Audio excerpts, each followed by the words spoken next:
attractive. All right, good to hear from you, Howard. We appreciate that. Take care. Thanks for calling today. Jed's on now on Manx Radio. Hi, Jed. Hi, Andy. A beautiful day. It's gorgeous, isn't it, eh? Yeah, very good. And just to put a positive note in, tourism bookings looking very good this year so far. Speaking to the hotels, some pleasing numbers in already. So that's a nice bit of information. But I'd like to follow up on Howard, really, and this housing crisis and how the government seems to have a catastrophic approach to dealing with it. There's certainly no appetite for any quick fix. And we've heard a lot of bluster and a lot of chunnering, really, about housing developments in certain parts of the island. Unfortunately, a lot of them being on green sites when we've got, Park Road and Victoria Road, and that was covered by Claire Barber and Joni in the programme this week. But I'm not sensing that there's urgency here, because this is becoming a real problem for all the reasons that we've discussed on the radio previously. Now, what I'd like to see is for our illustrious MHKs to start thinking about controlling the rental market. And it's quite obvious that we've got a cartel at work here, and it seems that our developments for new builds and our rental market appears to be like finely balanced, almost planned, poised, where it's simmering at the highest levels possible. Am I being unfair saying that, Andy? Well, I mean, let's put it this way. It is a business, and there are some very adept businessmen who understand how markets work. Well, I mean, land is a finite resource on an island like this, and the citizens of the Isle of Man aren't in control of it. It's external factors that are involved. But you would think, Jed, that our politicians know this, and we make a point of saying we can introduce legislation any time, and at the moment, if the home of your dreams is just drifting away on a raft over the horizon, surely we can call on the government to do something about that for young people, young families. Well, it's our young people that are drifting away and relocating themselves in other places where there's a much lower cost of living and more things to do. But before Christmas, we had that magnificent bit of action by the government, which was to deal with the gas issue and payments and customers being treated very badly. And almost overnight, we had pencil-stroke legislation put in. Now, on the Isle of Man, we've got a rental market that a majority of it, or a vast proportion of it, is controlled by, what can I say, a small group of people or entities. I think that's fair enough. I mean, we know of one high net worth individual who allegedly owns over 300 rentals.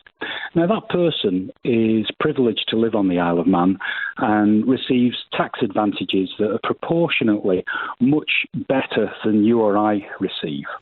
And why not could the MHKs and Tynwald maybe look at doing some pencil stroke legislation overnight that says, look, after a year from now, you're not allowed to own, say, more than 5 properties. So it's not going to curtail anyone's income too greatly, but it would also free up hundreds of properties on the Isle of Man. And that way, we've got a fast-forward, turbo-boost way of freeing up the market.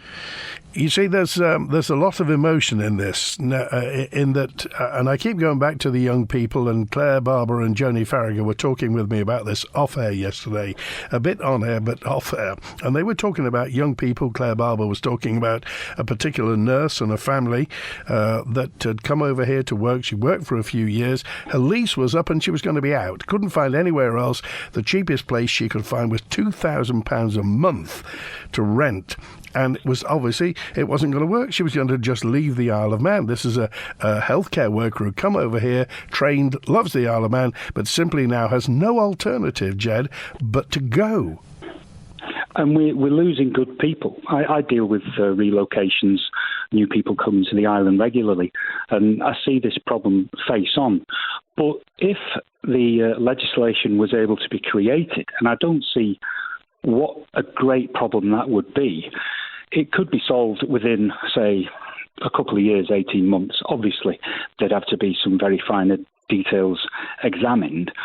But really, planning on building housing estates and first-time buyers and promises of this and that and so forth, things just don't come to fruition. But by this, we could just say, look, we've got to keep the Isle of Man open for business. We've got to make it fair for families to get on and prosper. And surely, when you've got, say, one individual owning over 300 houses, that's not right, is it really? I just keep coming back to to Gibraltar. And Gibraltar has an ongoing problem of retaining young people because obviously just up the coast you have Marbella, Fuerteventura and everywhere else. And in Gibraltar, young people can purchase houses, usually flats, because there's not that much space, but they'll build another block of flats and they get a 50% discount, Jed. A 50% discount on staying on Gibraltar. And that's the way the government in Gibraltar works. Obviously, if they leave within a certain time, it has to be paid back, but they've got a stake in the place then. At the moment here, the government don't seem to be opening the floodgates for, and again, I'll just call it this tide of emotion and people's lives, so that we can, if you like, give it some verification, get people, so people can put roots down, purchase a house, even if it's a government mortgage, if the government's got a pot of money, they can open up to that. But just give people some sort of hope. I think the benchmark and the values of this government and their approach to this problem can just be measured by the sites at Park Road and Victoria Road and other, sites that have been derelict around the island, and they've not been dedicated to housing for young people. And this would finance itself. So for the government to be so inept in providing housing and serving its citizens as they should, it just demonstrates that, well, maybe they're completely out of touch and they've got to start acting soon because, people are leaving. And the other side of it is people aren't coming here. They're not locating. Well, remember, they're talking about an extra 15,000 people, Jed. Well, that's fantasy, isn't it? And really, I'd love it for one of your guests, maybe an MHK who perhaps isn't in Coming, is just to come up and try and justify that and explain it, because the rest of the Isle of Man is scratching their heads when they see that figure. OK, all right. Thanks for calling, Jed. Thank you. Appreciate it. So making housing affordable to first-time buyers, what's going to happen to the brownfield sites? There's a question of planning on the Isle of Man. I mean, look what's happened to Ballasalla.